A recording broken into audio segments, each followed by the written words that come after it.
This is one of my favorite optimization problems, but I have a lot of favorites. I like optimization, so you can probably tell my enthusiasm when I work these. A freight carrier will only ship packages provided the length plus the girth is no more than 108 inches. What is the largest volume box permitted with a square base?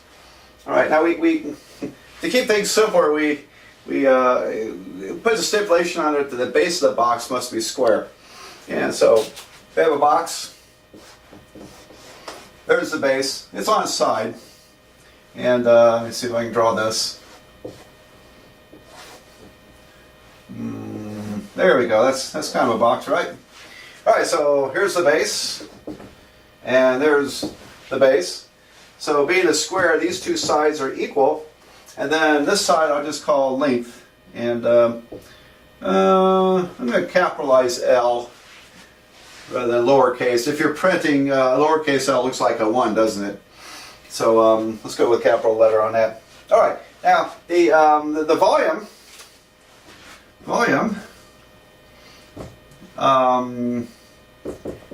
is length times width times height, right?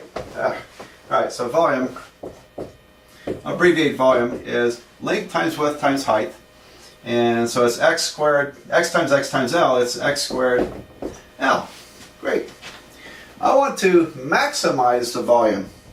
Now I can't maximize the volume currently because it has two letters. So I have to find a way to, if I want to stick with x, maximize it based upon length x, I need to replace L with a function of x. So you see this as really a common theme in optimization problems. We may have more than one variable that defines what we're trying to optimize. However, our calculus is only good for a single valued functions right now. Okay. Now, if you take calculus 3, we can work with multiple variables. Functions with 2 or 3 variables in it. There's ways to optimize those, and you got to learn a bit of calculus before you get to that stage. So don't worry about it. In case you're wondering, what in the world what do you mean by girth? All right, so I was still in college, putting myself through college. I went to work for a store in 1975, which I ended up working for them for off and on for 10 years. I ended up in management and their home office and everything. But 1975, I was just an overgrown kid and got a job, and occasionally we shipped packages out for customers. Well, UPS was a fairly new company in 1975, and they gave us a chain that was 108 inches long. That's what, 9 feet long, 9-foot long chain to measure with. So what we would do if we had a large box, we want to make sure we could ship it, we would wrap it around one end like a perimeter, and then take the rest of the chain and go the length. So the girth is the perimeter of the box times the length. So how about we define girth then? Girth is going to be x plus x plus x plus x, 4x plus the length. And it has to be less or equal to 108, doesn't it? Okay. Can't go over 108 inches. So I don't know if that's still a rule for UPS. They may ship bigger boxes, but they probably charge a premium. But I simply do not know anymore. But I know in 1975 that was the idea. So what's the biggest box you can send? Okay, with this. Well, if we want the largest box, we need to use up all the possible girths. So I want this to be equal to 108. So 4x, the girth, plus length is 108 inches. Let's use up the full chain. Can't seem to write 8 this morning. There we go. And I'm maximizing this function. So I need to replace L with a function of x. Very simple. Subtract 4x. So L is equal to 108 minus 4x. Great. Okay. Okay. Now I'm going to replace it here, and then I'll have the volume as a function of x, and then we can use our calculus to figure out the maximum volume. So I need to do some erasing to finish this problem. I'm going to write volume as a function of x. So v of x is going to be 4x. Oh, I'm sorry, x squared times L. So it's x squared. And we decided L, from the girth consideration, it's going to be 108 minus 4x. 108 minus 4x. Okay. That describes the volume. Now, the girth is a constraint. I'm sorry, the length plus girth being no more than 108 is a constraint in the problem because volume has no upper limit. You know, a volume calculation can go to infinity if the variables can go to infinity. So in order to rein this in and get, you know, put a limit on it, we needed to limit. In this case, we limited the girth to 108 inches. So now we can only let the volume get so large. It's going to be maximum at some point, but we can't have it exceed, you know, length plus girth can't exceed 108 inches. All right. So let's take the derivative. So we take the derivative in order to find the relative maximum or absolute maximum in the interval. I'll elaborate on that. You know, what I need to do first is to multiply this. The derivative will be a little easier if we don't have to use the product rule. So this is 108x squared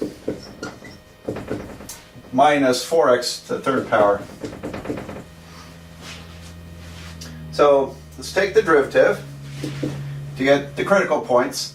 And it's going to be 216x minus 12x squared. And I'll set that equal to 0. Okay, so we have to solve that equation. And I think actually this was kind of nice. It'll solve by factoring. Because I can factor out definitely an x. I think we can factor out 12 too. Let me try 12x. And 216 divided by 12 is 18. 18 minus x. 18 minus x. Great. Alright, so we factor that. And we set each factor equal to 0. When 12x equals to 0, x equals to 0. When 18 minus x equals to 0, x is 18.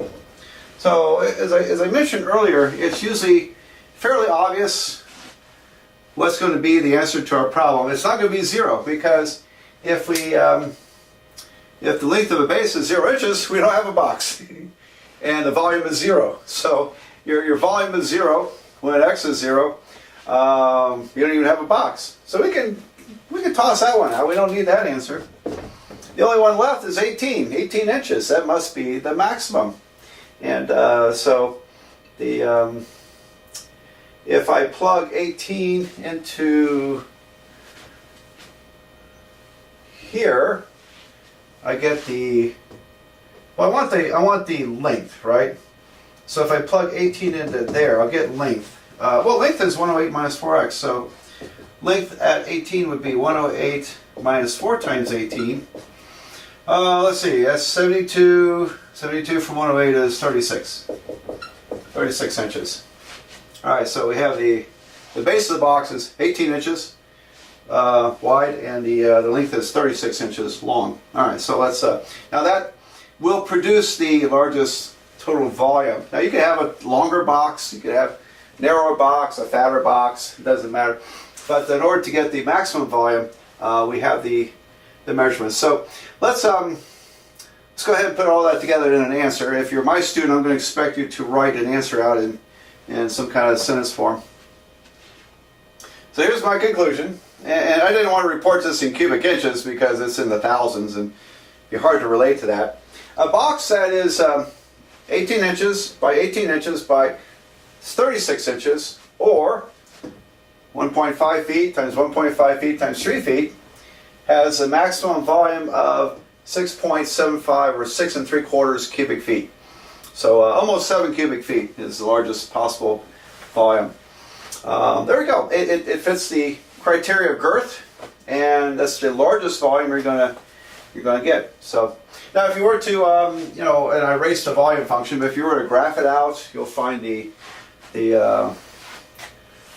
maximum, or the relative maximum, is 6.75 cubic feet. Now, it being a cubic function, it would, you know, here's 0, here's the maximum.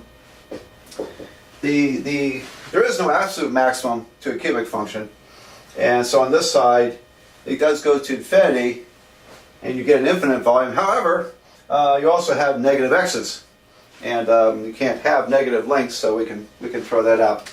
All right, so great problem. Let's do another.